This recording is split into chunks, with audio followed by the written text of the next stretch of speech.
के लेक्चर में हम लोग देखेंगे wave mechanical model of atom. देखिए, हम लोगों ने लास्ट लेक्चर में देखा था कि किस तरह से डुअल नेचर, डी ब्रॉगली ने dual nature of electron define किया था और हाइजेनबर्ग अनसर्टेनिटी प्रिंसिपल था। अभी देखिए, ये दो प्रिंसिपल थे, एक आपका dual nature of moving particle, ठीक है ना, वेव मैकेनिकल मॉडल जो दिया था मूविंग पार्टिकल का, डी ब्रॉगली ने क्या कहा था कि जो मूविंग पार्टिकल होगा वो मूविंग पार्टिकल डुअल नेचर रखेगा, एक पार्टिकल नेचर भी रखेगा और एक वेव नेचर भी रखेगा। तो ये जो दो प्रिंसिपल थे, एक प्रिंसिपल था dual nature of electron given by de Broglie और दूसरा था हाइजेनबर्ग अनसर्टेनिटी प्रिंसिपल। इन दोनों प्रिंसिपल पर बेस्ड हमारे एरविन श्वार्डिंगर ने एक मॉडल डेवलप किया जिसे हम wave mechanical model of electron बोलते हैं, ठीक है ना। तो Erwin Schrodinger developed a model which is based on the particle and wave nature of electron known as wave mechanical model of atom। तो wave mechanical model of atom क्या है? Wave mechanical model of atom is based on wave and particle nature of electron, ठीक है। तो ये जो wave mechanical model of atom है, ये श्वार्डिंगर ने इसके लिए एक इक्वेशन बनाई थी, उस इक्वेशन से उन्होंने एटम के वेव मैकेनिकल मॉडल को डिफाइन किया था और इस इक्वेशन को हम बोलते हैं श्वार्डिंगर वेव इक्वेशन, ठीक है ना। और ये इक्वेशन जो है ये इलेक्ट्रॉन के वेव नेचर को लेके फॉर्म की गई थी, बात समझ रहे हैं ना। तो श्वार्डिंगर वेव इक्वेशन जो हाइड्रोजन एटम के लिए जो थी वो श्वार्डिंगर वेव इक्वेशन थी, श्वार्डिंगर वेव इक्वेशन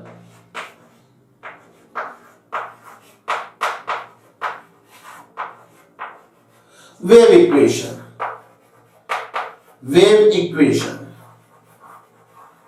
ये श्वार्डिंगर वेव इक्वेशन है डेल स्क्वायर एक्स अपॉन, ये यहां del square psi upon del x square plus del square y upon del y square, del square psi upon del y square plus del square psi upon del z square plus यहां पर जो साई है वो हमारा क्या है? Electron wave function है। Psi is electron wave function. तो ये है 8 pi square mass of electron upon h square E minus v into psi equal to 0। ये है श्वार्डिंगर वेव इक्वेशन। यहां पर ये जो डेल है ये पार्शियल डिफरेंशिएशन के लिए ऑपरेटर है। डेल क्या है? Del over del x.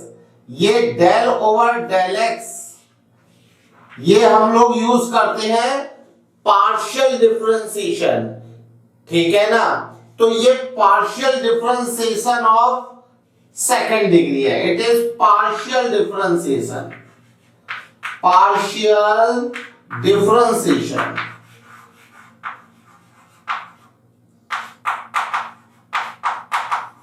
Partial differentiation operator है।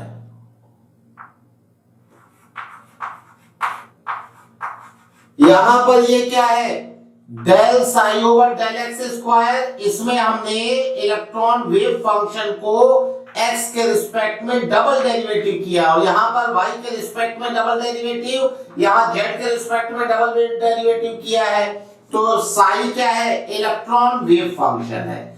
यह है electron wave function, wave function, ठीक है।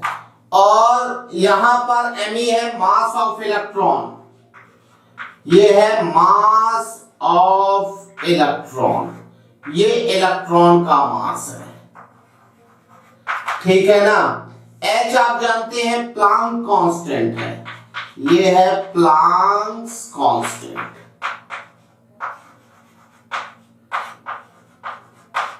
E है total energy of electron, total energy of electron, energy of electron. और V है potential energy of electron, energy of electron, potential energy of electron. तो ये हमारी श्रोडिंगर वेव इक्वेशन है जिसमें सारे वेरिएबल्स का ये मतलब है। यहां पर del square psi upon del x square, इसका मतलब हमने इलेक्ट्रॉन वेव फंक्शन को एक्स के रिस्पेक्ट में डबल डेरिवेटिव किया है। डेरिवेटिव आप लोग जानते होंगे, हालांकि 11th के बच्चे हैं, अभी आप पार्शियल डिफरेंशिएशन नहीं जानते होंगे। It is a partial differentiation with respect to x, ये partial differentiation with respect to y, partial differentiation with respect to z। 8 pi square mass of electron upon h square e minus b psi। अभी psi क्या है? Electron wave function है, क्योंकि Schrodinger ने ये जो wave equation बनाई थी इसमें दो प्रिंसिपल का यूज किया था। एक तो डुअल नेचर ऑफ इलेक्ट्रॉन का, मतलब particle nature as well as wave nature, तो ये वेव नेचर को कंसीडर करके बनाई गई है। और दूसरा हाइजेनबर्ग अनसर्टेनिटी प्रिंसिपल। ये दो प्रिंसिपल जो है इनको यूज करके वेव मैकेनिकल मॉडल दिया था, wave mechanical model of atom दिया था, जिसमें इलेक्ट्रॉन के लिए ये इक्वेशन है। अभी जब इस इक्वेशन को सॉल्व करेंगे तो क्या होगा? इलेक्ट्रॉन के एग्जिस्टेंस का हमें पता पड़ेगा कि इलेक्ट्रॉन एटम में कहां एग्जिस्ट करता है। बात समझ रहे हैं? तो ये श्रोडिंगर वेव इक्वेशन है। इस श्रोडिंगर वेव इक्वेशन में साई इलेक्ट्रॉन वेव फंक्शन है। अब देखिए यहां पर इलेक्ट्रॉन वेव फंक्शन पॉजिटिव भी हो सकता है और निगेटिव भी हो सकता है, क्योंकि आपको पता है जो वेव फंक्शन होगा वो पॉजिटिव भी हो सकता है और निगेटिव भी, कुछ भी हो सकता है। कोई भी वेव फंक्शन जैसे y sin x, तो ये पॉजिटिव भी होता है और निगेटिव भी होता है। तो अभी साई नेगेटिव का तो कोई मतलब ही नहीं है। क्यों? क्योंकि साई तो इलेक्ट्रॉन को रिप्रेजेंट कर रहा है ना, तो निगेटिव का मतलब क्या है? कुछ मतलब ही नहीं है।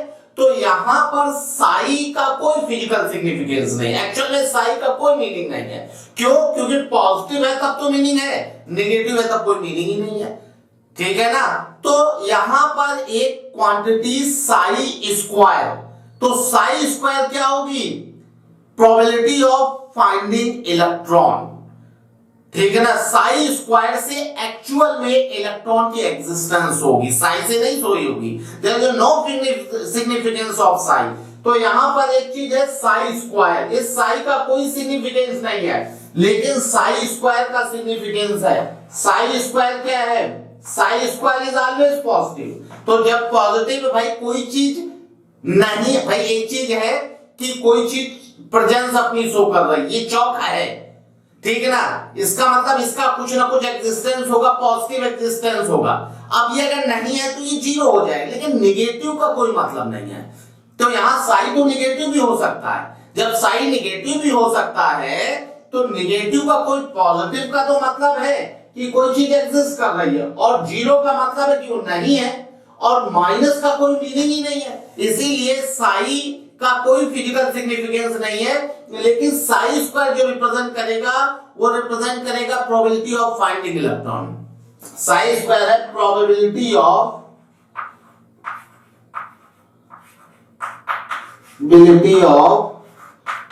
Finding electron, finding electron. Actual में यहां पर जो साई इलेक्ट्रॉन वेव फंक्शन है ये इलेक्ट्रॉन के एग्जिस्टेंस को शो करेगा, ठीक है ना। साई इलेक्ट्रॉन के लिए कंसीडर कर रहे हैं ना। आपने देखा होगा, इतना तो आप 11th में जानते होंगे कि कोई अगर इक्वेशन है x² + y² = 0, तो यहां पर ये क्या है, या हम x square plus y square is equal to 25। तो ये क्या है, ये एक सर्किल को रिप्रेजेंट करती है। सर्किल के यहां पर एक एक्स वाई पॉइंट है, उसके मोशन को रिप्रेजेंट करता है। बात समझ रहे हैं? तो वो एक्स वाई पॉइंट किस पर मूव करता है, इस सर्किल पर मूव करता है जिसकी रेडियस 5 यूनिट हो।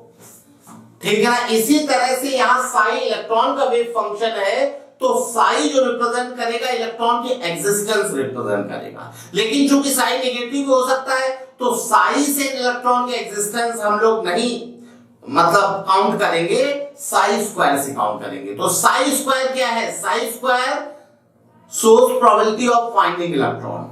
ठीक है। तो जब इसको हम सॉल्व करते हैं, ठीक है ना, तो हमें कुछ रिजल्ट मिलते हैं, और वो जो रिजल्ट होते हैं वो इलेक्ट्रॉन के एग्जिस्टेंस के रिजल्ट होते हैं। ठीक है ना। यहां तक किसी को कोई प्रॉब्लम? ठीक है। चलिए, अब ये इक्वेशन जो है इलेक्ट्रॉन के एग्जिस्टेंस को शो करेगी। तो जब इस इक्वेशन, देखिए इस इक्वेशन का सॉल्यूशन हमारे सिलेबस में नहीं है, इस इक्वेशन को हम सॉल्व नहीं कर सकते। क्यों? क्योंकि साई हमारा कॉम्प्लेक्स फंक्शन है।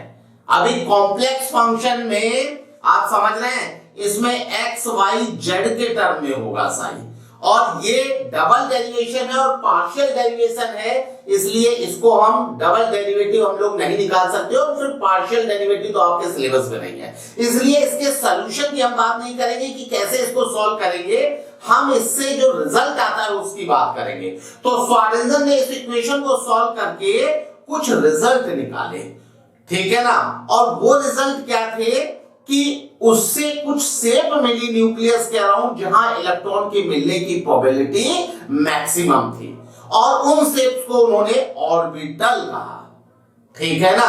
तो यहां से इस श्वार्डिंगर वेव इक्वेशन को सॉल्व करके श्वार्डिंगर ने कुछ स्पेस निकाला न्यूक्लियस के अराउंड, जहां पर इलेक्ट्रॉनों के मिलने की प्रोबेबिलिटी मैक्सिमम थी, और उस स्पेस का नाम रखा orbital.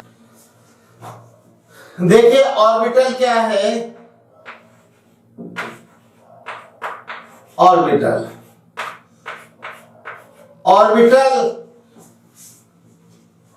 Orbitals are solution of Schrodinger wave equation. Orbital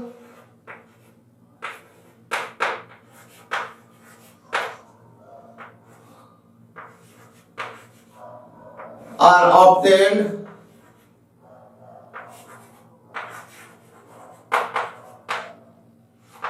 by Schrödinger wave equation.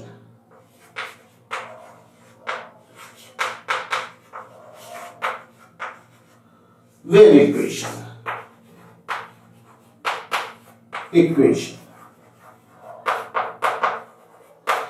Orbital is space around nucleus where probability of finding electron is maximum. Orbital is space around nucleus is space around nucleus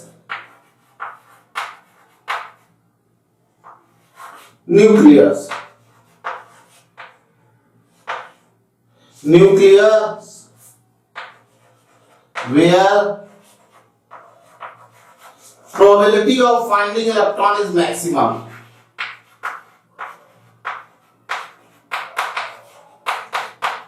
Probability of finding electron is maximum.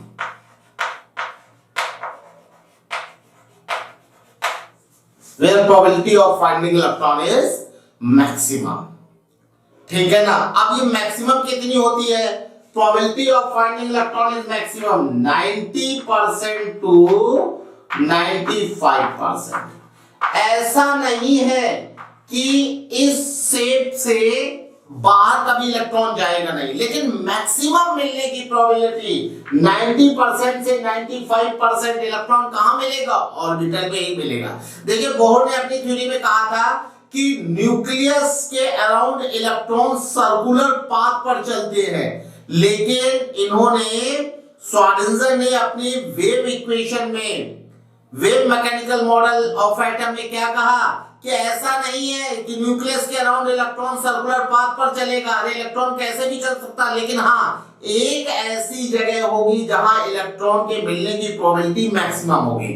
जैसे example, आप मान लीजिए पटना में कंकड़बाग में रहते हैं, तो कंकड़बाग में आपका घर है, तो आपके मिलने की जो प्रोबेबिलिटी है वो कंकड़बाग में मैक्सिमम है। लेकिन ऐसा थोड़ा है कि कंकड़बाग से आप बोरिंग रोड नहीं जा सकते, कभी कभी जाएंगे, लेकिन ज्यादातर टाइम तो आप कंकड़बाग में मिलेंगे ना। तो वही ऑर्बिटल, ऑर्बिटल क्या है, ऑर्बिटल इलेक्ट्रॉन का घर है, तो इलेक्ट्रॉन मैक्सिमम टाइम अपने घर में रहेगा, बाहर जाएगा लेकिन बहुत शॉर्ट टाइम के लिए, और फिर से वापस अपने घर में आ जाएगा। तो ऑर्बिटल वो स्पेस है जहां इलेक्ट्रॉन के मिलने की प्रोबेबिलिटी मैक्सिमम है। Electron maximum time 90 to 95% orbital में एग्जिस्ट करेगा, ठीक है ना। तो जब श्रोडिंगर वेव इक्वेशन में हम n इक्वल टू 1 पुट करते हैं, when we put n equal to 1 in Schrodinger wave equation, तब यहां से हमें न्यूक्लियस के अराउंड केवल और केवल एक ऑर्बिटल मिलता है, s ऑर्बिटल, ठीक है ना। जब हम श्रोडिंगर वेव इक्वेशन में n इक्वल टू 1 पुट करते हैं तो we obtain only s orbital, ठीक है ना। 1 s orbital is obtained, 1 s orbital,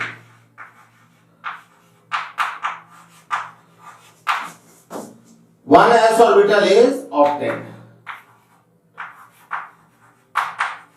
ठीक है ना। और इसकी शेप कैसी होती है, shape of s orbital is spherical, shape of s orbital is spherical, shape of s orbital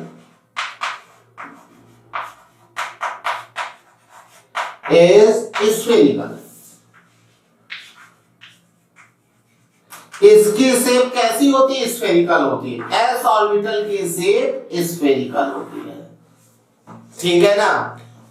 और ये न्यूक्लियस होगा, सेंटर में न्यूक्लियस होगा, और इसकी शेप न्यूक्लियस के अराउंड स्फेरिकल होगी, इस सर्कुलर नहीं स्फेरिकल, ठीक है ना। तो जो हमारे बोहर ने जो अपना मॉडल दिया था, उस बोहर मॉडल में उन्होंने हाइड्रोजन को कंसीडर किया था। हाइड्रोजन में एक एटम होता है तो न्यूक्लियस के अराउंड सर्कुलर पाथ पर रिवॉल्व करता। हालांकि यहाँ पे सर्कुलर है, तो इसका मतलब क्या है, इसका मतलब है कि ये पूरे इस उसमें जो है रिवॉल्व करेगा, ठीक है, मतलब पूरे इस शेप में 90 to 95% रहेगा। और जब हम लोग n इक्वल टू 2 पुट करते हैं, तो n इक्वल टू 2 जब श्रोडिंगर वेव इक्वेशन में पुट करते हैं, मतलब ये क्या है, फर्स्ट सेल है, फर्स्ट सेल, ये फर्स्ट सेल है, और ये है सेकेंड सेल, सेकेंड सेल। जब हम लोग n इक्वल टू 2 पुट करते हैं तो यहां पर हमें एक s और 3 p ऑर्बिटल मिलते हैं। मतलब यहां पर केवल एक s ऑर्बिटल को हम लोग s सबसेल बोलते हैं, ओनली 1 s सबसेल। यहां पर क्या है, only 1 s subshell, only 1 subshell, subshell मिलता है, ओनली 1 सबसेल। क्या होगी, s subshell, s subshell. s subshell, s subshell में केवल 1 ऑर्बिटल होगा, s orbital. s subshell, s subshell contains 1 s orbital,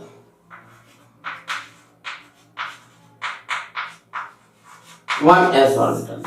अभी n इक्वल टू 2 जब पुट करते हैं तो इसमें मिलता है 1 s subshell, s 1 s subshell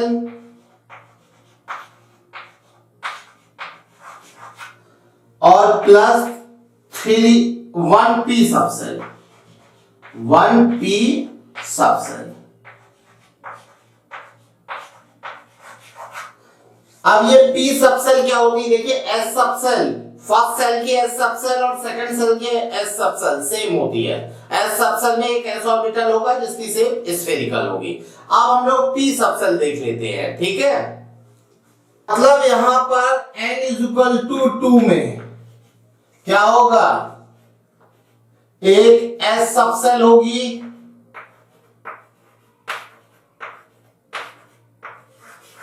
S subshell में 1 एस ऑर्बिटल होगा, ठीक है ना। और आपको पता होना चाहिए एक ऑर्बिटल में मैक्सिमम 2 इलेक्ट्रॉन हो सकते हैं। Note, one orbital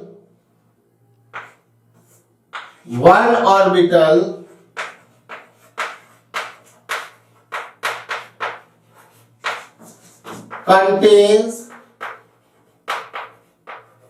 maximum 2 electrons.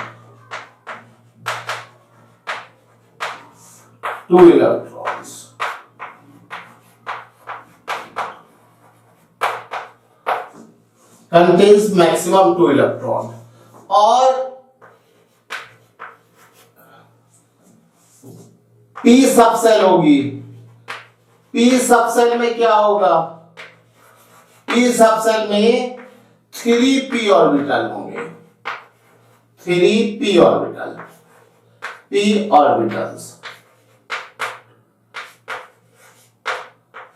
3p orbital कौन कौन से, px, py और pz। इनको हम लोग ऑर्बिटल को ऐसे रिप्रेजेंट करते हैं, 3p, px, py और pz, ठीक है ना। यहां पर इसे s को ऐसे रिप्रेजेंट करें, s ऑर्बिटल, और इसमें मैक्सिमम 2 इलेक्ट्रॉन हो सकते हैं, ठीक है ना, एक ऑर्बिटल में 2 इलेक्ट्रॉन। अब px देखिए कैसा होगा, shape of p orbital is dumbbell, shape of p orbital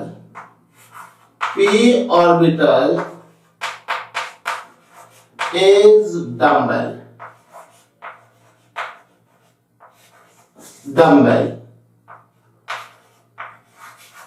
shape कैसी होती है p ऑर्बिटल की, डम्बल होती है। px x एक्सिस के अलोंग, ये है px, ठीक है ना। py y एक्सिस के अलोंग होगा, pz z एक्सिस के अलोंग होगा, x y और z, ये z एक्सिस के अलोंग होगा,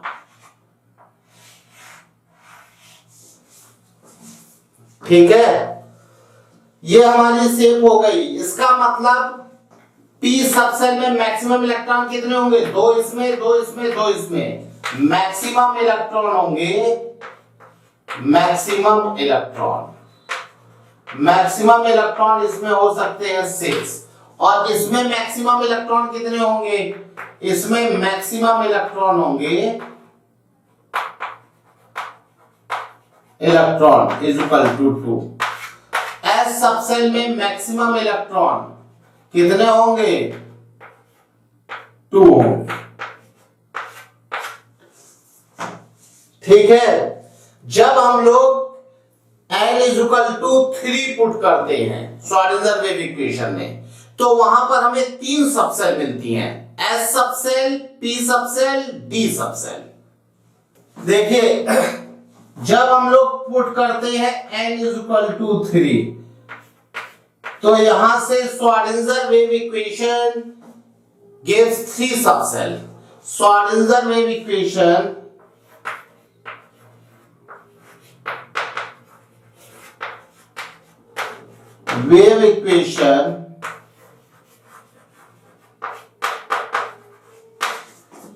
gives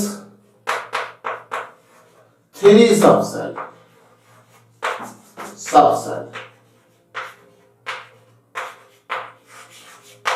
ठीक है ना।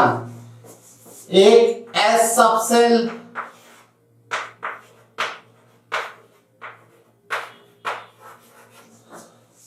p सबसेल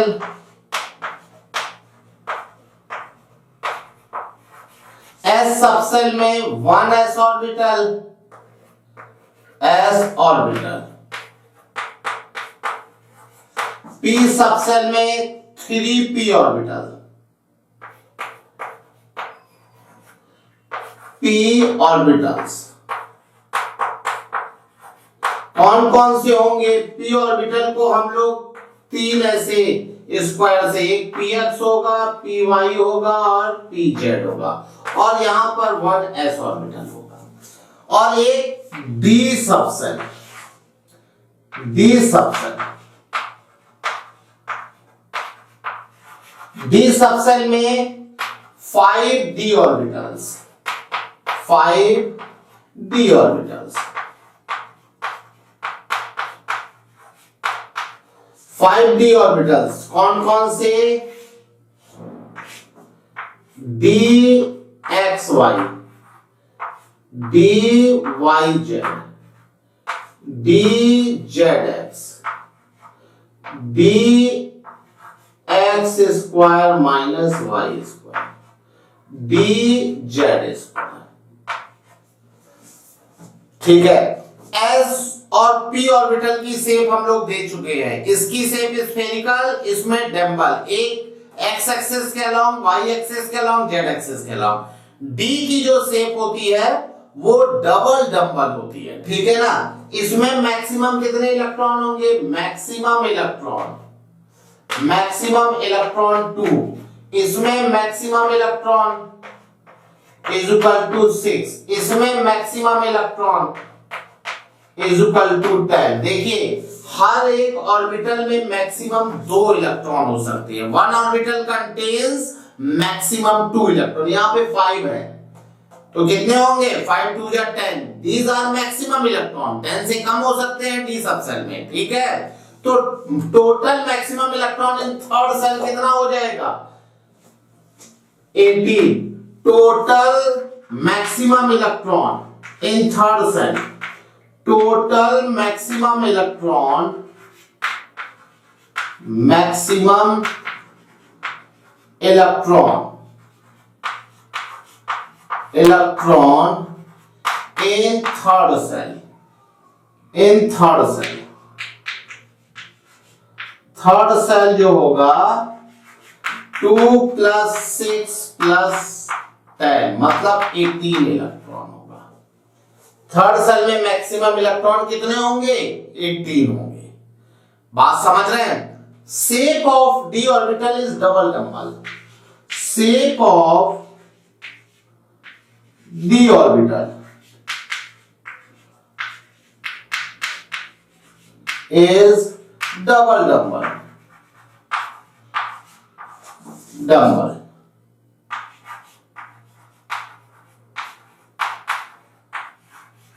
डबल डम्बल होती है। डबल डम्बल जैसे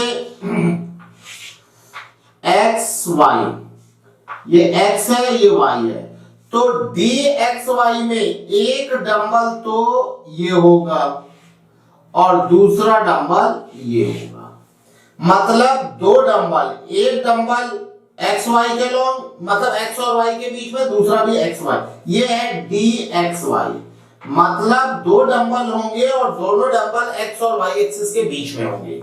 यहां पर वाई जेड के केस में एक्स एक्सिस, वाई एक्सिस और जेड एक्सिस ये होगी, जेड एक्सिस। वाई जेड के केस में एक ये डंबल और दूसरा डंबल ये, मतलब दोनों डंबल वाई और जेड के बीच में। जेड एक्सिस वैसे तो 3 डायमेंशनल फिगर है, ये एक्स एक्सिस, वाई एक्सिस और ये जेड एक्सिस, तो वाई और जेड के बीच में एक डंबल होगा। देखिए ऐसे, ये है, ये ऐसे देखिए, ये x axis, y axis, z axis, तो वाई और जेड के बीच में एक डंबल, और आपको पता है ये वाई और जेड है, ये भी तो वाई और जेड है, तो इसीलिए इसको ऐसे बनाया, 3D फिगर है। इसी ये है डी वाई जेड, यहां पर एक्स वाई और Z. D Z x, Z और एक्स के बीच में डंबल होगा, एक ये और दूसरा ये, ठीक है ना। ये है D Z X, X Y, और D x square minus Y square, एक एक्स एक्सिस के अलोंग डंबल होगा और एक वाई एक्सिस के अलोंग। ये है D x square minus Y square, ठीक है। डी जेड स्क्वायर, देखिए डी जेड स्क्वायर कैसा होगा, एक्स वाई और जेड दोनों डंबल जेड के अलोंग होंगे, तो एक तो जेड के अलोंग ये हो गया और एक इस तरह से लूप बना देगा ऐसे। ये है डी जेड स्क्वायर। ये हमारे 5 डी ऑर्बिटल्स हैं, डी एक्स वाई, दोनों डबल डंबल शेप होती है, दोनों डंबल एक्स और वाई के बीच में है। डी वाई जेड, दोनों डंबल वाई और जेड के बीच में है। यहां डी एक्स जेड एक्स, दोनों डंबल जेड और एक्स के बीच में होंगे। D x square minus Y square, एक डंबल एक्स के अलोंग दूसरा वाई के अलोंग। डी जेड स्क्वायर, एक जेड के अलोंग और दूसरा जेड को ऐसे घेरता हुआ एक लूप बनाएगा। बात समझ रहे हैं भाई, जेड एक्सिस आपकी तरफ है तो जेड को घेरता हुआ एक लूप बना रहा है, एक तो जेड के अलोंग हो गया डंबल और दूसरा ऐसे फोल्ड होके जेड को घेर रहा है, सर्कुलर लूप बना रहा है, तो उसकी भी तो एक्सिस जेड एक्सिस होगी। तो ये हमारे 5 डी ऑर्बिटल्स हैं, ठीक है ना। अब जब हम अपने श्रोडिंगर वेव इक्वेशन में n=3 रखेंगे तो वहां पर 4 सेल आपको मिलेंगी, 4 सबसेल मिलेंगी, सॉरी। जब n=4 रखेंगे तो फोर्थ सेल में 4 सबसेल होंगी, S, P, D and F। देखिए अब जब n=4 हम श्रोडिंगर वेव इक्वेशन में पुट करेंगे तो उससे हमें 4 सबसेल मिलेंगी। n=4 के लिए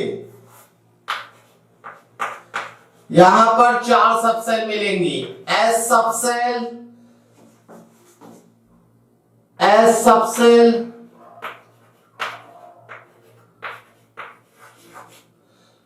P सबसेल,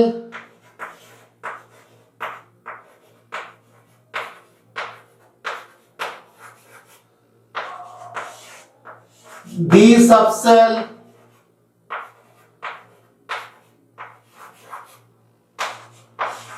F सबसेल। हम लोग S सबसेल जानते हैं, इसमें एक S ऑर्बिटल होता है। मैक्सिमम इलेक्ट्रॉन कितना होता है, मैक्सिमम इलेक्ट्रॉन 2 होता है। इसमें 3 सबसेल होते हैं, px, py और pz। इसमें मैक्सिमम 2 2 4 2 6, मैक्सिमम इलेक्ट्रॉन 6 होंगे। इलेक्ट्रॉन =6। इसमें बेटा 5 सबसेल होंगे, dxy, dyz, dzx, dx square minus Y square और dz स्क्वायर। इसमें मैक्सिमम इलेक्ट्रॉन होंगे, इलेक्ट्रॉन 10 रह सकते हैं। और जो F सबसेल होगी इसमें 7 ऑर्बिटल्स होते हैं, 1 2 3 4 5 6 7। तो इसमें मैक्सिमम इलेक्ट्रॉन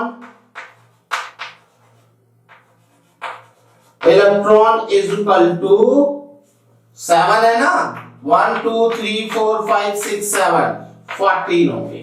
लेकिन चूंकि इसकी कोई शेप नहीं है, इसकी शेप आर्बिट्री होती है, लीफ लाइक शेप होती है, ठीक है ना।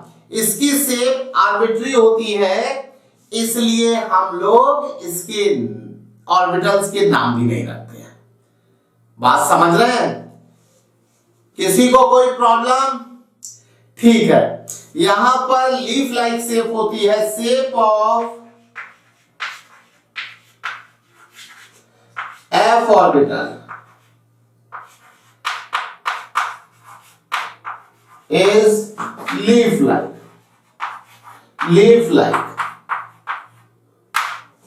ठीक है ना?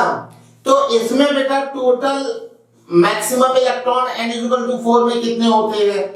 मैक्सिमम इलेक्ट्रॉन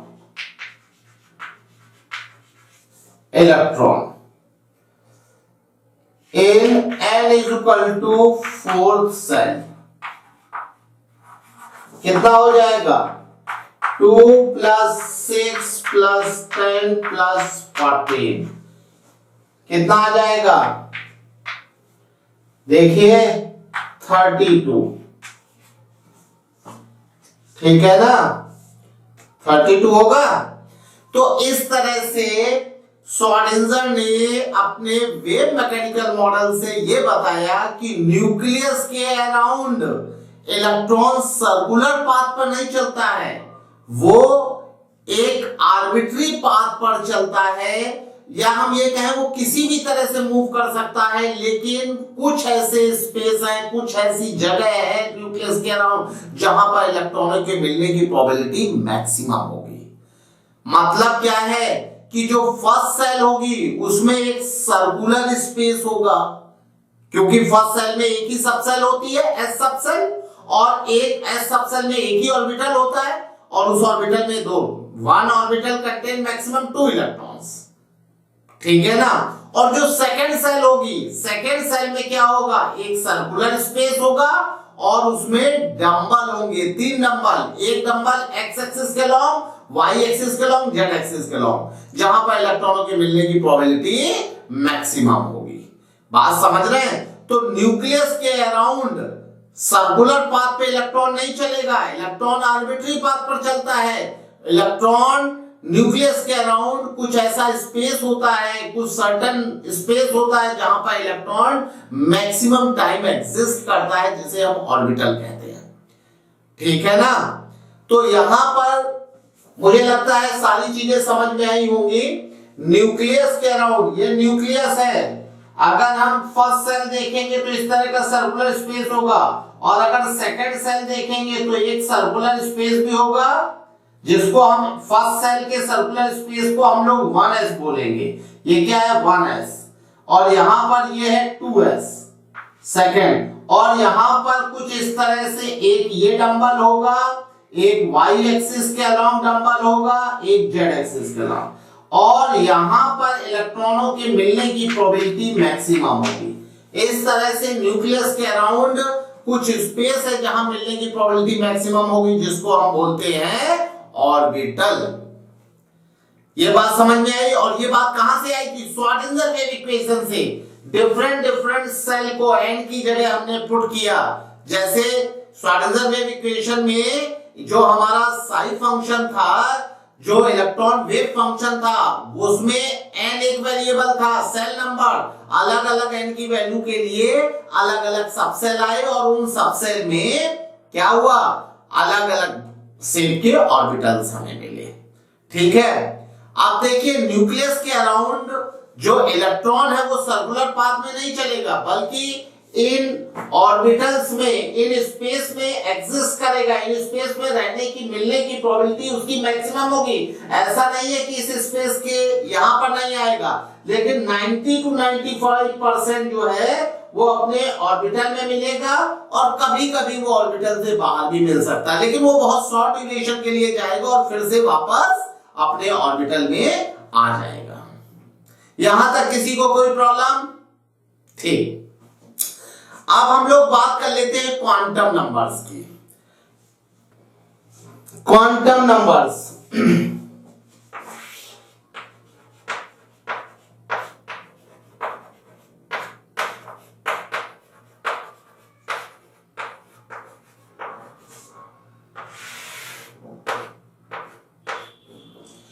क्वांटम नंबर्स देखिए,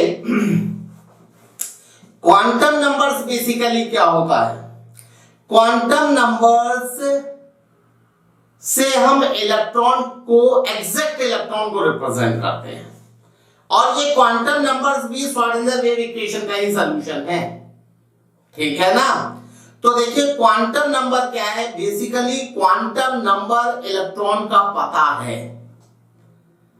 जैसे आप किसी सिटी में रहते हैं, कोई आपका एरिया होगा, उस एरिया में कोई मकान नंबर होगा, ठीक है ना, तो आपका जो एड्रेस है वो कैसे आप लिखते हैं? अगर किसी पर्सन को आपके एड्रेस पे पहुंचना है, सपोज आप पटना में कंकड़ बाग में रहते हो और कोई पर्टिकुलर नंबर है, सपोज H300 है, तो आप पहले क्या करेगा? पहले वो आएगा कहां पर?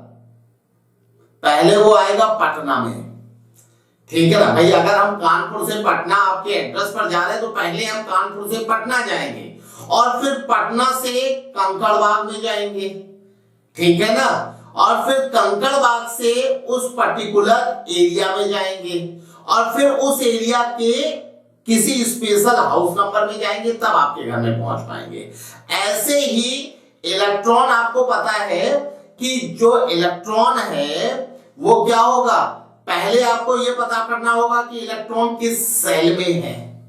अब सेल क्या है? सब सेल में डिवाइड है, जैसा कि हमने देखा ना, फर्स्ट सेल में केवल एक सबसेल थी, एस सबसेल। सेकेंड सेल में दो सबसेल थी, एस और पी सबसेल। थर्ड सेल में तीन थी, एस पी और डी। फोर्थ में एसपीडीएफ। अब सबसेल को ऑर्बिटल्स में डिवाइड किया गया और हर ऑर्बिटल में दो इलेक्ट्रॉन होते हैं और जो ऑर्बिटल में इलेक्ट्रॉन एग्जिस्ट करता है वो दोनों इलेक्ट्रॉन अपोजिट स्पिन में एग्जिस्ट करते हैं। बात समझ रहे हैं? मतलब ऑर्बिटल में जो इलेक्ट्रॉन रहते हैं वो अपोजिट स्पिन में रहते हैं, ठीक है।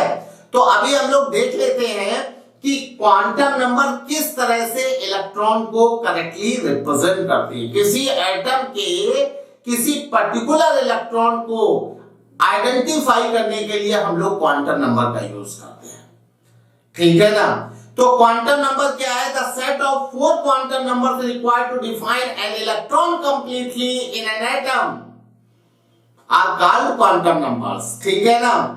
द फर्स्ट 3, जो पहली 3 हम बताएंगे वो क्या है? श्रोडिंगर वेव इक्वेशन से आई है और last quantum number Schrodinger wave equation से नहीं आई है, ठीक है ना।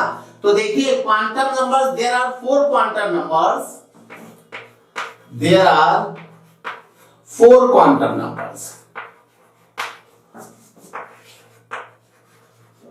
Quantum numbers.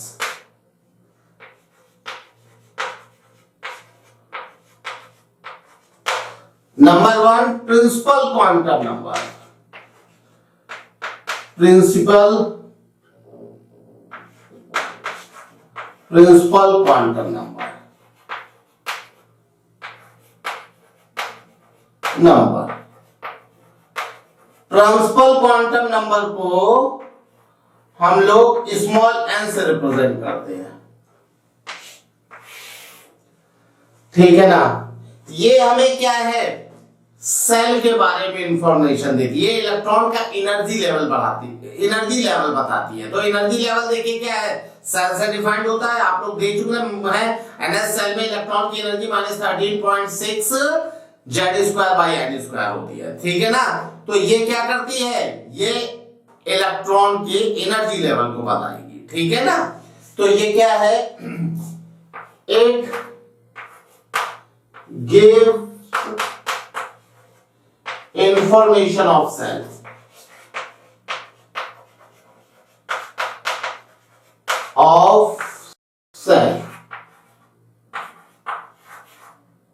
नंबर,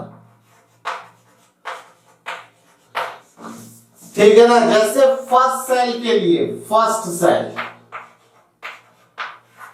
सेल के लिए क्या होगा? n=1। सेकेंड सेल के लिए, second cell n=2। Third cell के लिए क्या होगा? Third cell n=3। Fourth cell के लिए क्या होगा? Fourth shell n=4 and so on. तो फर्स्ट सेल के लिए principal quantum number n=1, second के लिए n=2, थर्ड के लिए n=3 और फोर्थ के लिए n=4। Principal quantum number gives information of energy level of electron. It also gives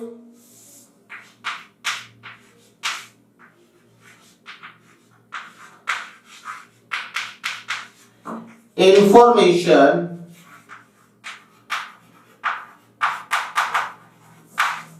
of energy level of electron,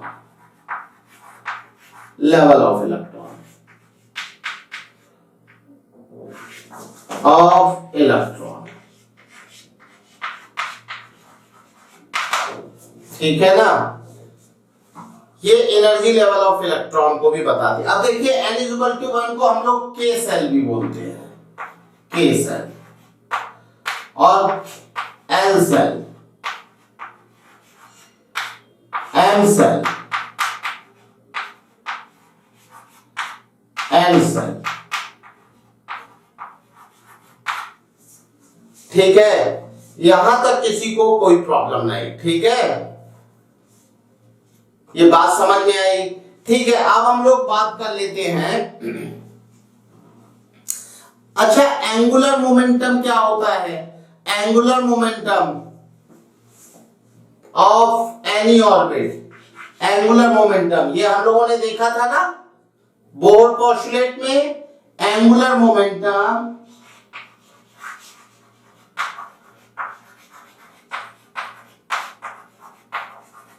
of any orbit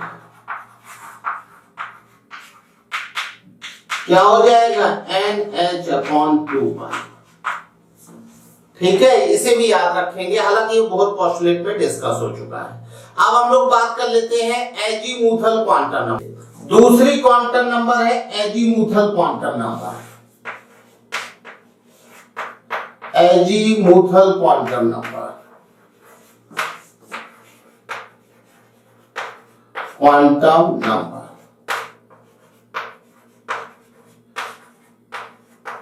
azimuthal quantum number को हम लोग L से रिप्रेजेंट करते हैं।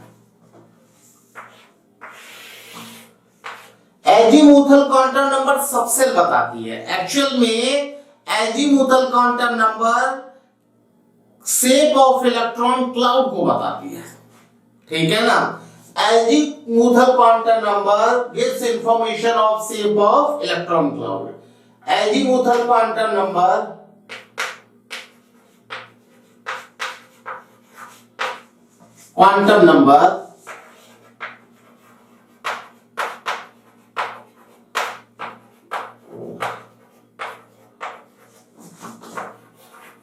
gives information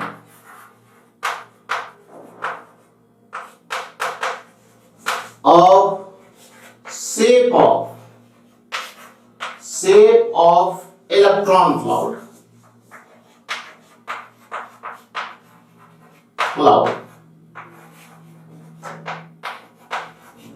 या फिर हम लोग बात कहें it gives information of subcell, it gives information of subcell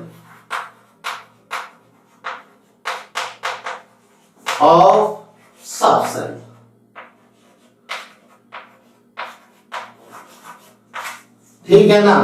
S subshell के लिए for S subshell,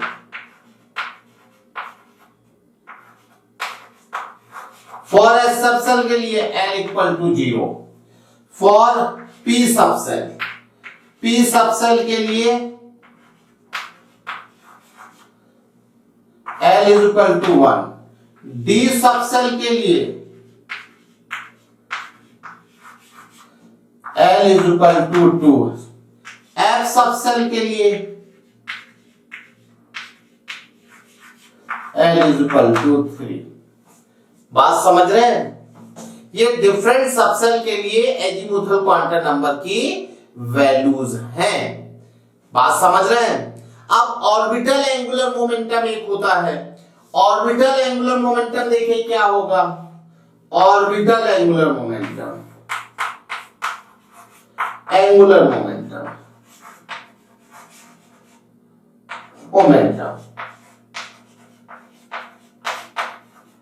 orbital angular momentum होगा h/2π √L+1। देखिए ऑर्बिटल एंगुलर मोमेंटम को हम सबसेल का एंगुलर मोमेंटम भी बोलते हैं। जैसे हम लोगों ने देखा था ना अभी प्रिंसिपल क्वांटम नंबर में, हम लोगों ने प्रिंसिपल क्वांटम नंबर में अभी बात की थी एंगुलर मोमेंटम ऑफ सेल की, ठीक है ना। Angular momentum of orbit, shell को हम लोग ऑर्बिट भी बोलते हैं क्या, nh/2 उसी तरह से यहां पर ये क्या है, ऑर्बिटल एंगुलर मोमेंटम, जहां l आपको पता है सबसेल के लिए, जैसे s सबसेल के लिए क्या हो जाएगा, for s subshell, for s subshell, s subshell, for s subshell के लिए हो जाएगा orbital angular momentum, orbital angular momentum, momentum क्या हो जाएगा, h/2 और क्या हो जाएगा, s सबसेल में l = 0, तो ये हो जाएगा √0 मतलब क्या हो जाएगा, ये तो 0 आएगा, ये 0 हो जाएगा। और p सबसेल के लिए क्या होगा, p सबसेल,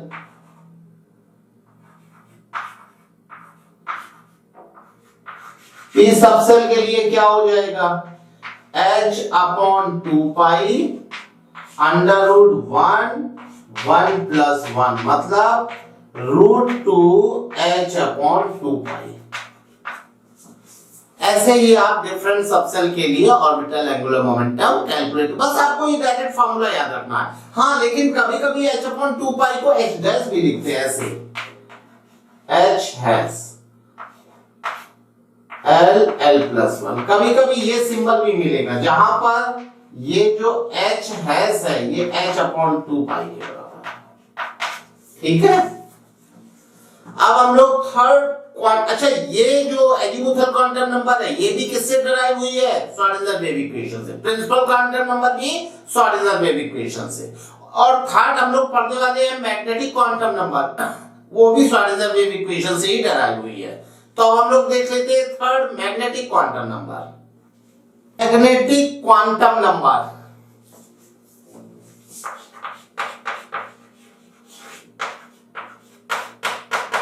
क्वांटम नंबर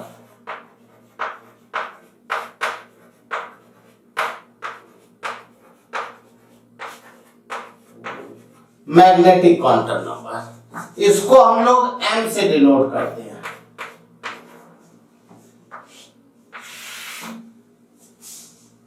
ये जो मैग्नेटिक क्वांटम नंबर है इसे लिंडे ने दिया था, proposed by लिंडे।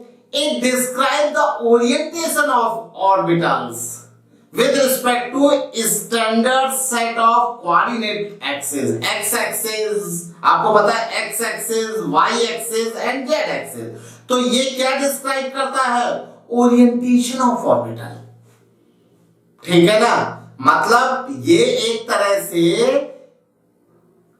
हम ये कह सकते हैं कि ऑर्बिटल को ये रिप्रेजेंट करता है, ठीक है ना। तो magnetic quantum number describe orientation of orbitals. Magnetic quantum number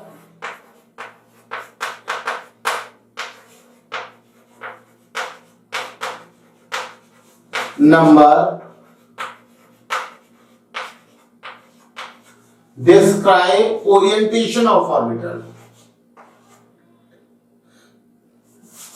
denoted orientation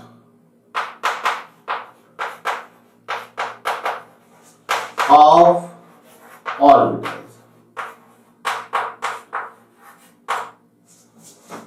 या हम कह सकते हैं और it denotes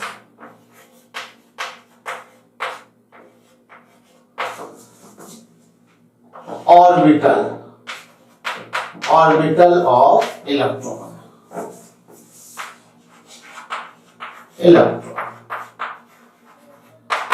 ठीक है। अब किसी भी सबसेल में जो number of magnetic quantum numbers होंगी वो कहां से कहां तक होंगी, ये हो जाएंगी -l से लेके +l तक, ठीक है ना। तो देखिए कैसे, इन एस सबसेल, एस सबसेल में, एस सबसेल में क्या होगा आपको पता है, एस सबसेल में n इज इक्वल टू 0 होता है, तो यहां पर m इक्वल टू 0 होगा, एक ही ऑर्बिटल होगा, ऑर्बिटल को रिप्रेजेंट कर रही है। और p सबसेल में, p सबसेल में क्या होगा, p सबसेल में 3 होंगे, और p सबसेल के लिए क्या होता है, n इज इक्वल टू 1, तो 3 होंगे, एक px, py और pz। तो यहां पर क्या होगा, m is equal to -1, m equal to 0, m equal to 1, ठीक है ना। d सबसेल में क्या होगा, d subshell,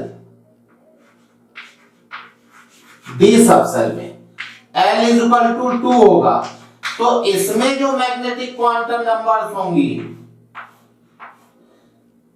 m is equal to -2, ये क्या है -2, ये -1 0 1 2।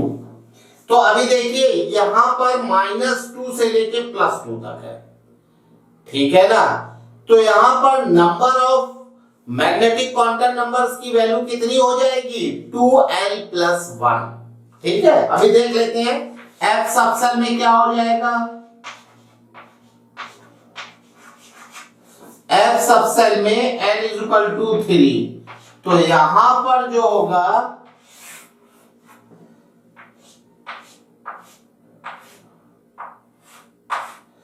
m is equal to -2 sorry -3 -2 -1 0 1 2 3, ठीक है ना।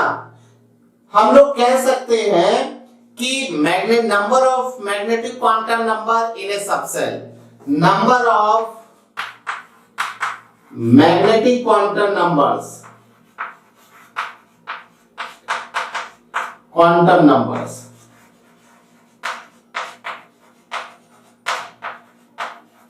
numbers in a subset कितने हो जाएंगी, 2l+1।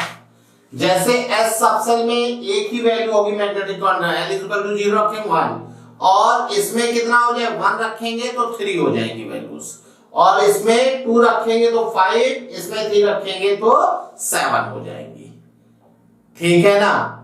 और maximum electron in a subshell कितना हो जाएगा, maximum electron in a subshell,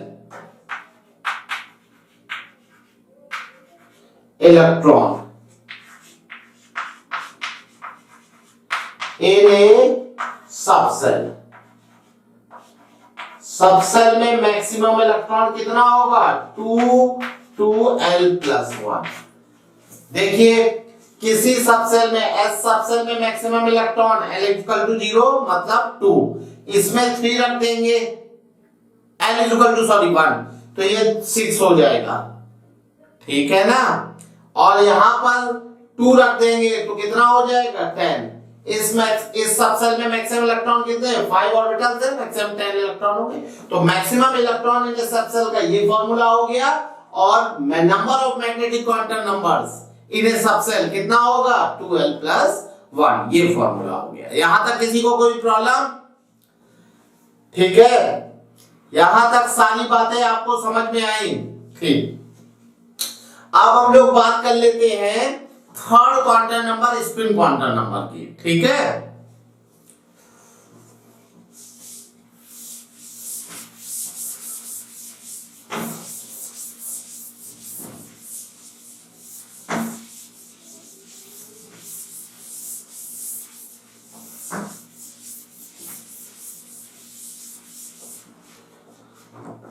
अब हम लोग बात कर लेते हैं fourth quantum number, spin quantum number की।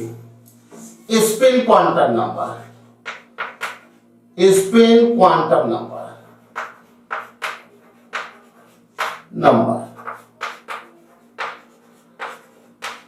स्पिन क्वांटम नंबर को हम लोग S से डिनोट करते हैं।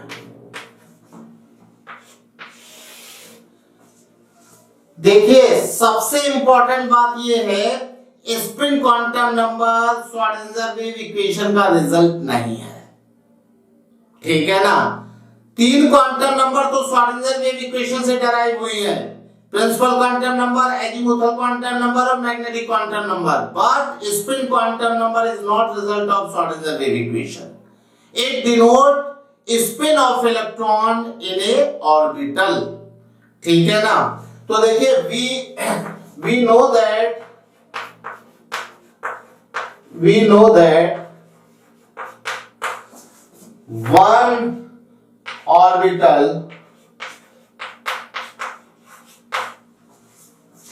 contains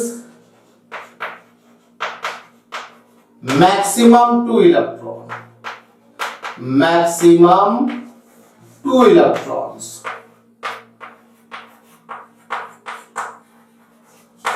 of opposite spin,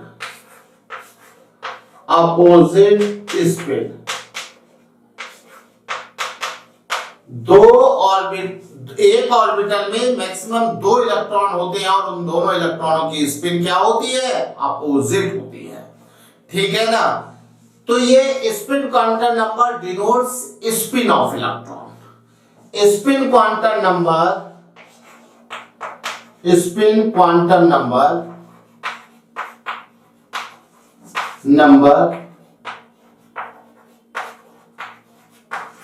denotes spin of electron,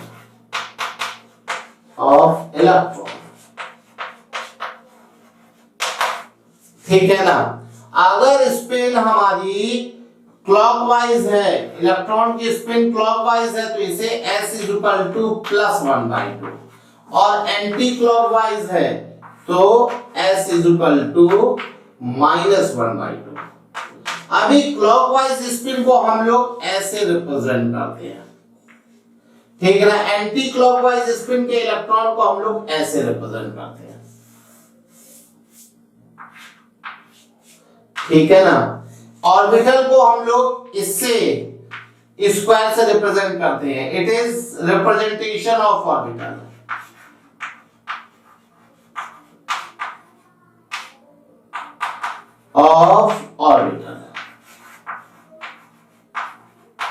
ये ऑर्बिटल का रिप्रेजेंटेशन है, ये क्लॉकवाइज स्पिन है और ये एंटी क्लॉकवाइज स्पिन है। हालांकि स्पिन आप कभी भी डिफाइन नहीं कर सकते क्योंकि जो ऑर्बिटल में दो इलेक्ट्रॉन होते हैं वो इंटेंगल्ड होते हैं। इंटेंगल मतलब होता है कि अगर दो इलेक्ट्रॉन एक ऑर्बिटल में हैं, ये इलेक्ट्रॉन, तो ये दोनों इंटेंगल्ड इलेक्ट्रॉन है, एक क्लॉकवाइज स्पिन में दूसरा एंटी। अगर ये अपनी स्पिन चेंज करेगा, ये स्पिन चेंज करेगा तो ये फिर चेंज, मतलब ये दोनों अपोजिट स्पिन में रहेंगे। ये क्लॉकवाइज है तो ये एंटी क्लॉकवाइज, अगर ये एंटी क्लॉकवाइज हो जाए तो ऑटोमेटिक ये क्लॉकवाइज हो जाएगा। इंटेंगल्ड पार्टिकल वो पार्टिकल होते हैं जिनकी स्पिन एक दूसरे पर डिपेंड करती है। अगर एक क्लॉकवाइज तो दूसरा ऑटोमेटिक एंटी क्लॉकवाइज होगा। बात समझ रहे हैं? तो यहां पर आप ये नहीं कह सकते हैं कि जो इलेक्ट्रॉन ऐसा है क्लॉकवाइज स्पिन वो हमेशा क्लॉकवाइज रहेगा, वो कभी एंटी क्लॉकवाइज भी हो सकता है। इसीलिए स्पिन क्वांटम नंबर को हम लोग हमेशा प्लस माइनस से रिप्रेजेंट करते हैं। इसको भी हम क्या प्लस माइनस, इसको भी माइनस प्लस, कुछ भी लिख सकते हैं। ये बात समझ में आ रही है? किसी को कोई प्रॉब्लम? बताओ भाई। अब देखिए हम लोग बात करते हैं स्पिन मैग्नेटिक मोमेंट की। तो स्पिन मैग्नेटिक मोमेंट क्या होता है, पहले तो हम लोग बात कर लेते हैं स्पिन एंगुलर मोमेंटम की। तो स्पिन एंगुलर मोमेंटम देखिए क्या होगा, स्पिन एंगुलर मोमेंटम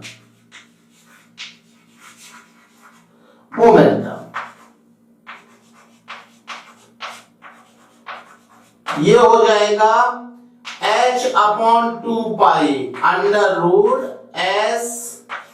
√s+1। जैसे हमारा एजीमुथल क्वांटम नंबर में था, हमने ऑर्बिटल एंगुलर मोमेंटम की बात कही थी, वैसे ही स्पिन एंगुलर मोमेंटम इस तरह से डिफाइंड है, ठीक है ना। एक चीज होता है स्पिन मैग्नेटिक मोमेंट, ठीक है ना। स्पिन मैग्नेटिक मोमेंट हालांकि वो इससे हट के है, स्पिन मैग्नेटिक मोमेंट क्या होता है वो एक अलग बात होती है, लेकिन हम यहीं पे इसलिए बता दे रहे हैं क्योंकि उसके क्वेश्चन कभी कभी आते हैं, नोट डाल के लिख लेते हैं, note. Spin magnetic moment, spin magnetic moment,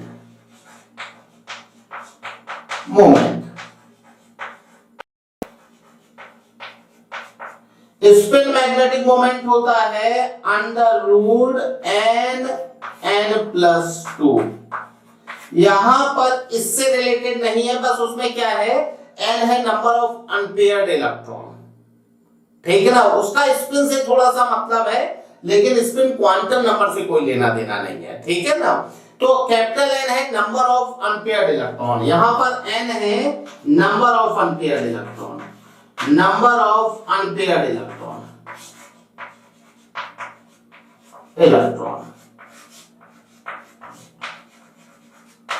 अभी इसके क्वेश्चन हम कराएंगे, अभी इसलिए नहीं बता रहे क्योंकि आपको नंबर ऑफ अनपेयर्ड इलेक्ट्रॉन निकालना ही नहीं आता है, ठीक है ना।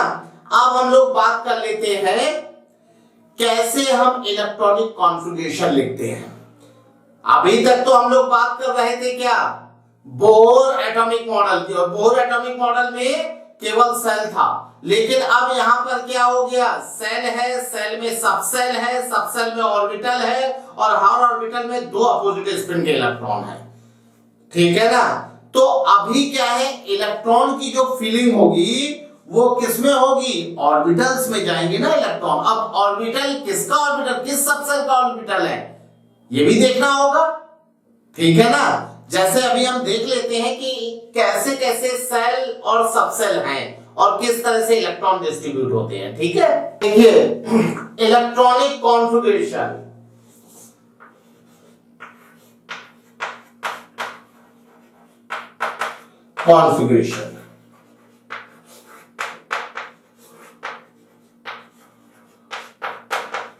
Electronic configuration, electronic configuration. देखिए हमें पता है कि फर्स्ट सेल, जो फर्स्ट सेल होगी उसमें क्या होगा, फर्स्ट सेल में एक तो हमारा s ऑर्बिटल, s सबसेल होगा, s सबसेल होगा, तो इसमें मैक्सिमम इलेक्ट्रॉन s2 हो सकते हैं। सेकेंड सेल में क्या पोजीशन होगी, तो इसे हम 1s2 लिखेंगे, फर्स्ट सेल है ना। सेकेंड सेल में देखिए क्या होगा, सेकेंड सेल में s सबसेल होगा और p सबसेल होगा। अब देखिए सेकेंड सेल के s सबसेल को हम 2s2 लिखेंगे, मैक्सिमम 2 इलेक्ट्रॉन है, और 2p6 इसमें मैक्सिमम इलेक्ट्रॉन। थर्ड सेल में देखिए क्या होगा, थर्ड सेल जो होगी आपकी, थर्ड सेल में s सबसेल,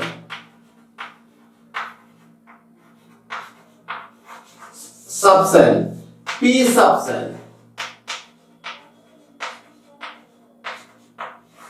और प्लस d सबसेल, ठीक है ना। s सबसेल में 3s2 और ये 3p6 और 3d10, मैक्सिमम इलेक्ट्रॉन 10 होंगे। और फोर्थ सेल में क्या होगा, फोर्थ सेल में होगा s सबसेल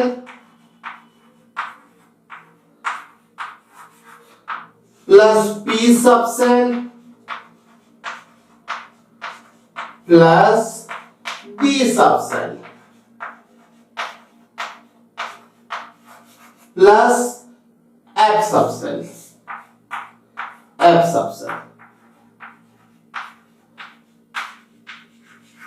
तो यहां पर 4s2, इसमें 4p6, इसमें 4d10 और 4f14, इस तरह से सब सेल में इलेक्ट्रॉन होंगे। लेकिन अभी कैसे फिलिंग होगी, ठीक है ना?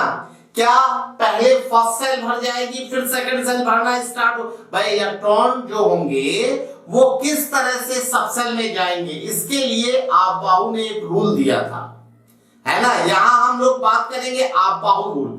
तो आपबाहु कोई साइंटिस्ट नहीं है, आपबाहु का मतलब होता है building. Aufbau rule of electronic configuration का मतलब है building rule of electronic configuration, जो इलेक्ट्रॉनिक कॉन्फ़िगरेशन उसको बनाने का रूल। तो हम लोग बात कर लेते हैं आपबाहु प्रिंसिपल की।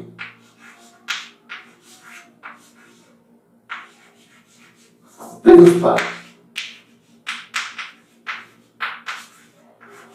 देखिए, आपबाहु प्रिंसिपल किसके लिए यूज करते हैं? इलेक्ट्रॉनिक कॉन्फ़िगरेशन के लिए, ठीक है ना? तो हम लोग बात कर लेते हैं आपबाहु प्रिंसिपल की। तो आपबाहु प्रिंसिपल बेटा n+l रूल को फॉलो करता है।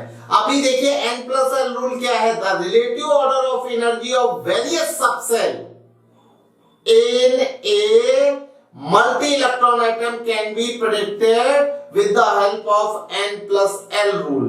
n+l rule ये कहता है कि the subcell with lower value of n+l has lower energy।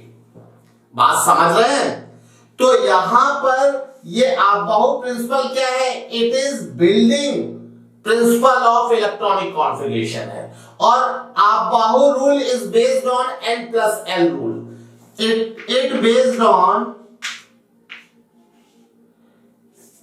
it is based on n+l rule.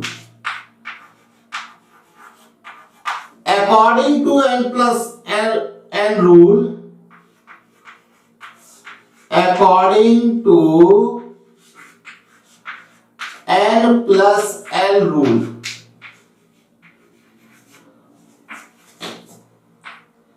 if value of n+l is less, then energy of electron is also less. Energy of subcell is less. अगर n+l की value किसी subshell के लिए कम है तो n+l, जैसे यहां पर n क्या है? 2 है, l है 0। भाई n से क्या रिप्रेजेंट होता है? इसके लिए n = 1, इसके लिए n = 2, n = 3 और n = 4। और l क्या है? s सबसेल के लिए l = 0, p के लिए l = 1, d के लिए l = 2 और f के लिए n = 3।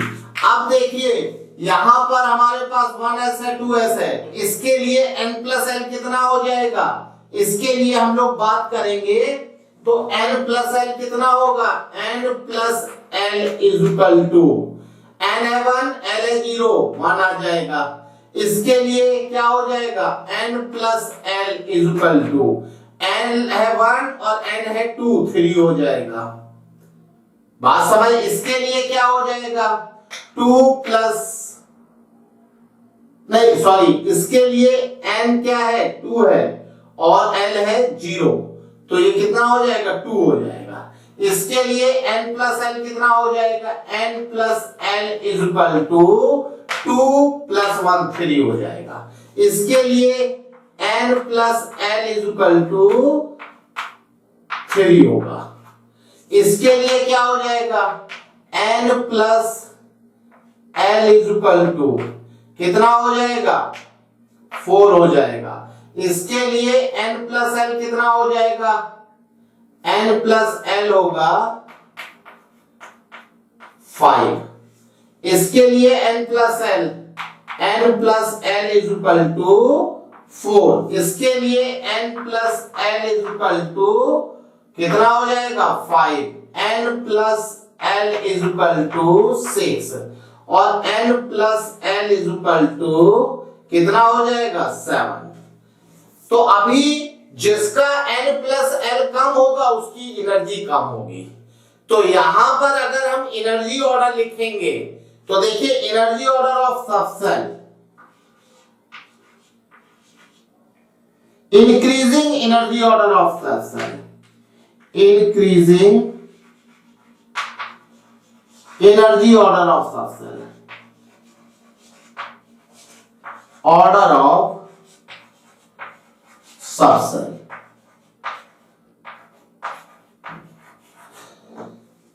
One s two, 2s2, 2p6,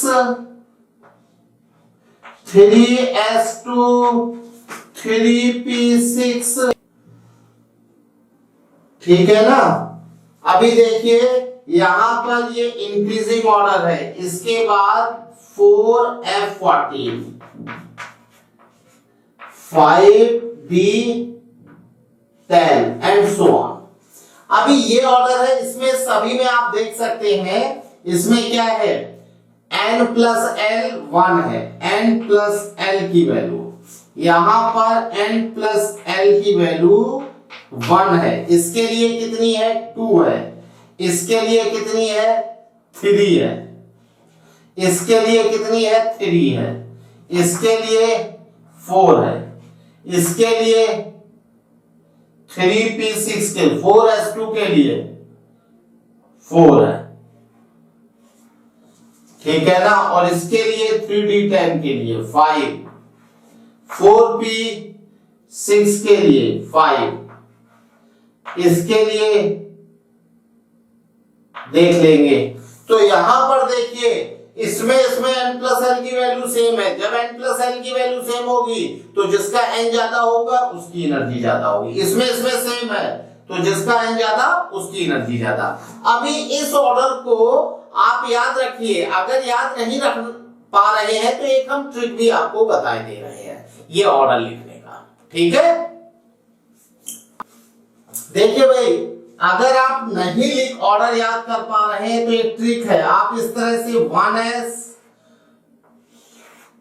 second cell में 2s, 2p, थर्ड सेल में 3s, 3p, 3p और 3d, फोर्थ सेल में 4s, 4p,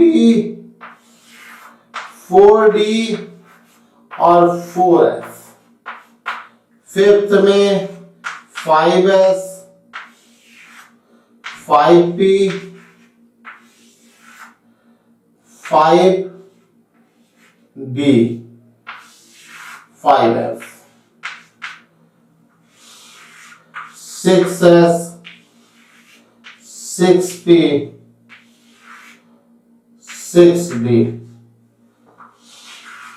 7s, 7p, ठीक है ना।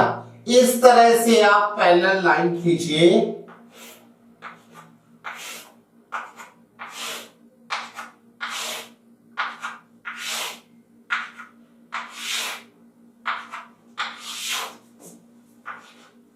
ठीक है ना। और टेल से हेड की ओर चलिए तो क्या होगा 1s2, फिर आएगा 2s2, 2p6, 3s2,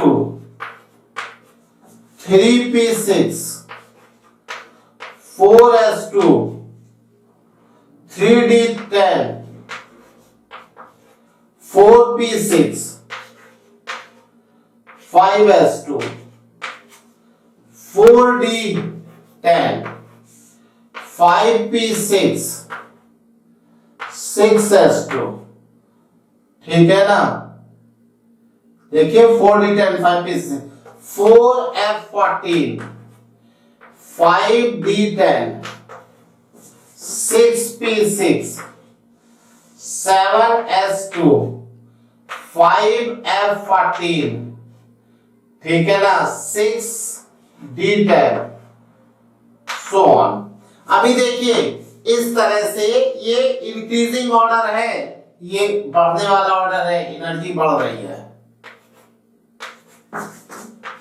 ये इंक्रीजिंग ऑर्डर है,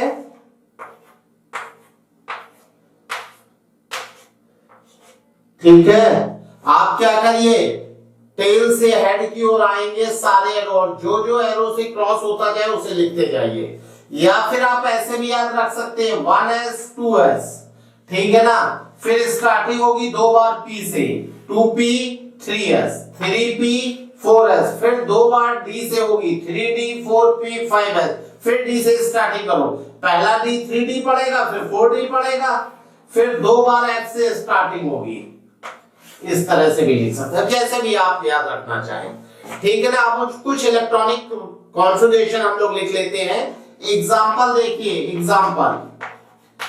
एग्जांपल जैसे हमें सोडियम का लिखना है Na 11 होता है, तो 11 कैसे लिखेंगे, पहले भरेगा 1s2 में, 1s2 में, फिर 2s2 में, फिर 2p6, कितना हो गया 10 हो गया, और फिर 2p6 के बाद 3s1, ये नंबर ऑफ इलेक्ट्रॉन है। इस और इसमें कितने गए, s सबसेल में 2 इलेक्ट्रॉन, एक ही ऑर्बिटल होता है, 2s 2p6, और फिर बचा हुआ एक इलेक्ट्रॉन इसमें, ठीक है।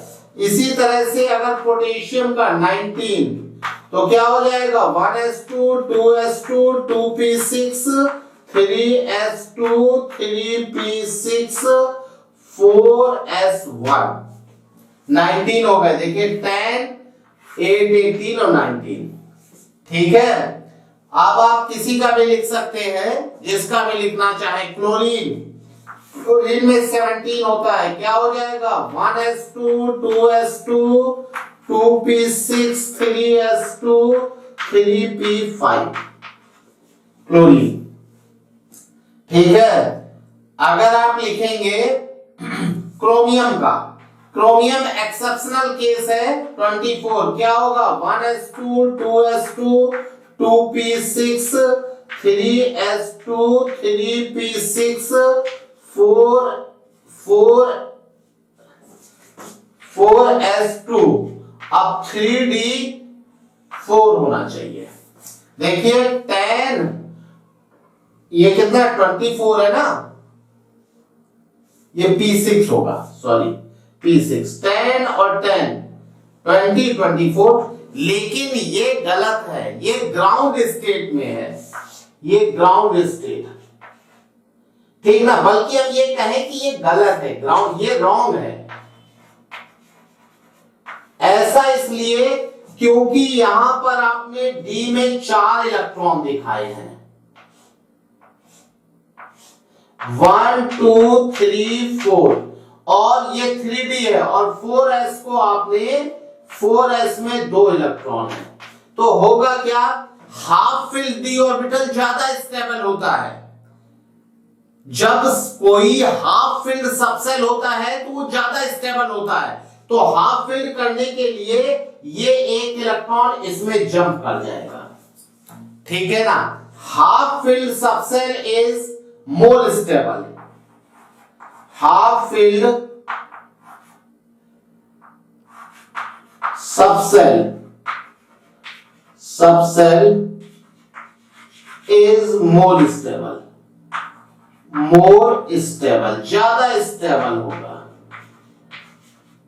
हाफ फिल्ड सबसेल ज्यादा स्टेबल होगा। तो इसका सही कॉन्फ़िगरेशन क्या होगा, क्रोमियम का सही कॉन्फ़िगरेशन होगा 1s2 2s2 2p6 3s2 3p6 4s1 3d5, ये होगा, ये सही कॉन्फ़िगरेशन है। इसी तरह से जब कॉपर का लिखेंगे, कॉपर 29 होता है, क्या होगा 1s2 2s2 2p6 3s2 3p6 4s2 और 3d5, 9।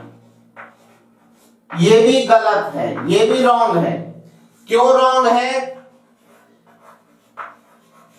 ये भी रॉन्ग है। उसका रीजन ये है, फुलफिल्ड और सबसेल इज मतलब more stable. Fulfilled subshell is more stable. Fulfilled subshell is more stable, is more stable, ज्यादा स्टेबल होगा। फुलफिल सबसेल ज्यादा स्टेबल होगा, तो इसका सही कॉन्फ़िगरेशन क्या हो जाएगा? Cu20 लाइन का जो सही configuration 1s2 2s2 2p6 3s2 3p6 4s2 और 4s1 और 3d10। यहां पर जो इसका एक इलेक्ट्रॉन होगा, यहां पर 1 2 3 4 5 6 7 8 9, ये 3d9 है और यहां पर 4s2 था, तो ये एक इलेक्ट्रॉन इसमें जंप कर जाएगा।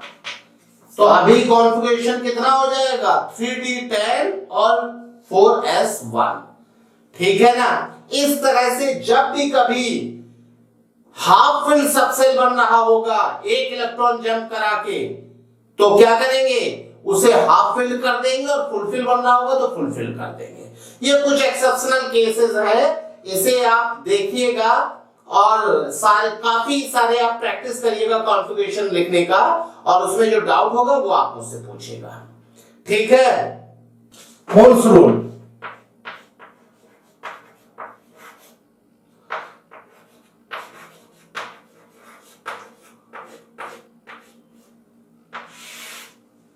देखिए, होल्स रूल क्या कहता है?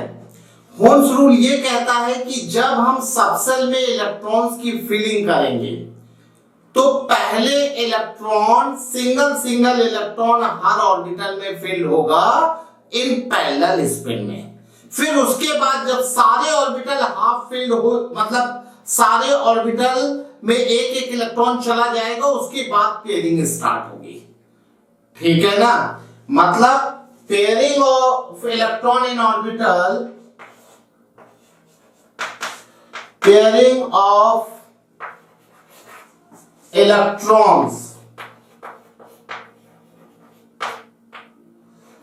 in orbitals of subcell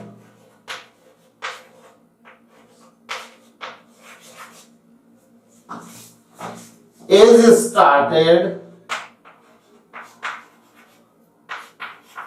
when all orbitals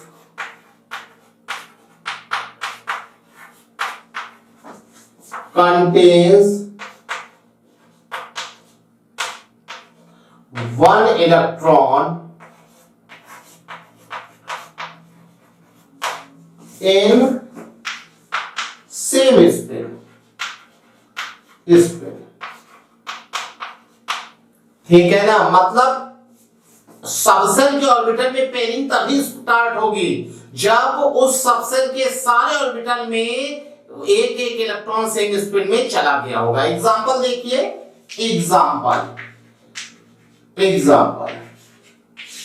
example देखिए, जैसे नाइट्रोजन में 7 होता है तो 1s2 2s2 2p3, तो यहां पर देखिए 1s पूरा भरा हुआ है, 1s 2s पूरा भरा हुआ, दो मैक्सिमम इलेक्ट्रॉन आएंगे अपोजिट स्पिन में।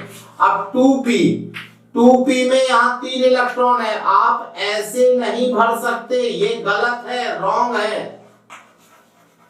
क्यों रॉन्ग है? क्योंकि हुन ने ये कहा था कि पहले एक एक इलेक्ट्रॉन सेम स्पिन में भरो और फिर उसके बाद पेयरिंग स्टार्ट करो। मतलब इसका जो सही तरीका है वो क्या है? पहले सिंगल इलेक्ट्रॉन सारे ऑर्बिटल में जाएगा 2p में, ठीक है ना, उसके बाद पेयरिंग स्टार्ट होगी। जैसे अगर हम लोग ऑक्सीजन की बात करेंगे तो ऑक्सीजन में क्या है 1s2 2s2 2p4। तो अभी देखिए यहां तक तो कोई बात नहीं है, 2p4 में क्या होगा, आप ऐसे नहीं भर सकते हैं, ये क्या है गलत है, रॉन्ग। सही तरीका क्या है, पहले आप एक एक इलेक्ट्रॉन भरिए और फिर पेयरिंग करेंगे, ये सही तरीका, ठीक है ना। ये 2p4 का सही तरीका, ये 2p4 गलत है। इस तरह से पहले ऑर्बिटल में एक एक इलेक्ट्रॉन जाएगा, जब सारे सबसेल के ऑर्बिटल में एक एक इलेक्ट्रॉन सेम स्पिन में चला गया होगा, उसके बाद पेयरिंग स्टार्ट होगी।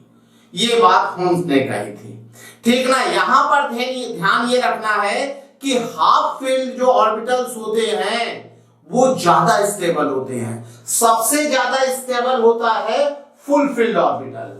पहले सबसे ज्यादा कौन सा सबसेल स्टेबल होगा, जो फुल फील्ड सबसेल होगा, फिर हाफ फील्ड सबसेल और फिर उसके बाद अदर सबसेल।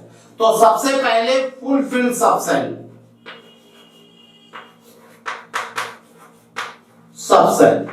ये सबसे ज्यादा स्टेबल होगा, फिर इसके बाद हाफ फील्ड फील्ड सबसेल,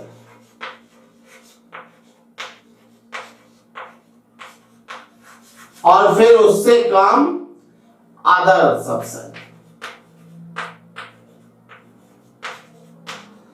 ये सबसेल की स्टेबिलिटी ऑर्डर है, order of stability of subshell, order of stability of subshell,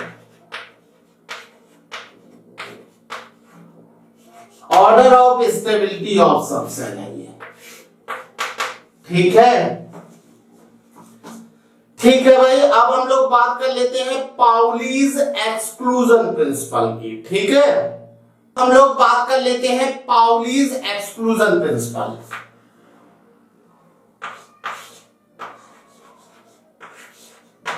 Pauli's exclusion principle की बात कर लेते हैं। पाउलीज एक्सक्लूजन प्रिंसिपल देखिए क्या कहता है। According to Pauli's exclusion principle, no two electron have same quantum numbers, all same quantum numbers। कोई भी दो इलेक्ट्रॉन ऐसे नहीं होंगे जिसकी चारों क्वांटम नंबर सेम हो इन एटम, ठीक है ना। No two electrons of an atom, no two electrons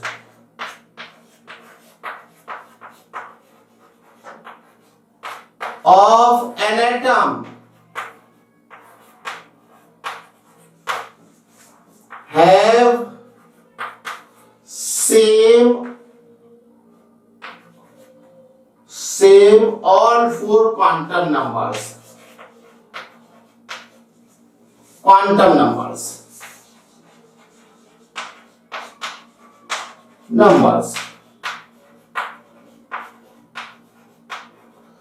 at least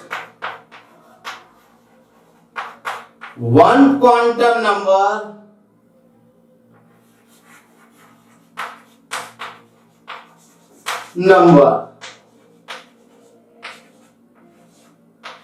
must be differ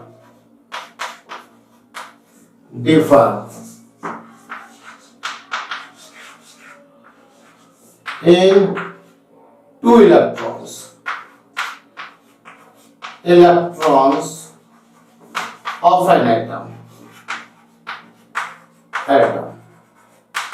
देखिए एग्जाम्पल,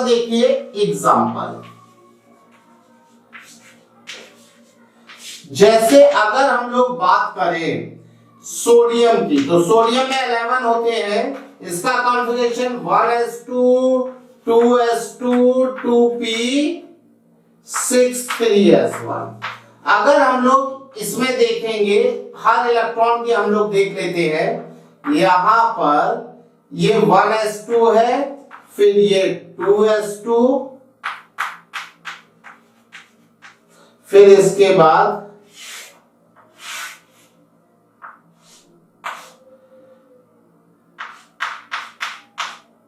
पहले एक एक इलेक्ट्रॉन भरेगा और फिर पेयरिंग स्टार्ट होगी, ठीक है ना। और फिर इसके बाद आएगा 3s। अभी इसकी अगर हम लोग बात करेंगे तो इसके लिए क्वांटम नंबर क्या होगा, n = 0, ठीक है ना। और l = 0 क्योंकि ये s सब सेल है, और m = 0 और s = +1/2। यहां पर क्या हो जाएगा, n = 0, l = 0, m = 0 और s = -1/2। एक अलग है ना, 3 सही है, 3 सेम है, एक अलग है। अगर इसके लिए देखेंगे तो क्या हो जाएगा, n = 2, l = 0, m = 0 और s = +1/2। और इसके लिए देखेंगे तो क्या हो जाएगा, n = 2, l = 0, m = 0 और l = -1/2। तो देखिए कोई ना कोई एक क्वांटम नंबर अलग है। किसी के लिए देख लीजिए, यहां पर n = 2 और l = 1, m = -1 और s = क्या है, s = +1/2। इसके लिए इसी तरह से आप किन्हीं भी इलेक्ट्रॉन की चारों क्वांटम नंबर निकालेंगे तो उसमें क्या होगा, कोई ना कोई एक क्वांटम नंबर या 2 क्वांटम नंबर जरूर अलग होंगी। सेम चारों क्वांटम नंबर सेम नहीं हो सकते। किसी भी एक एटम में किन्हीं 2 इलेक्ट्रॉन की चारों क्वांटम नंबर सेम नहीं हो सकती, कम से कम एक क्वांटम नंबर जरूर अलग होगी। ठीक है भाई, यहां तक आपको बात समझ में आ गई।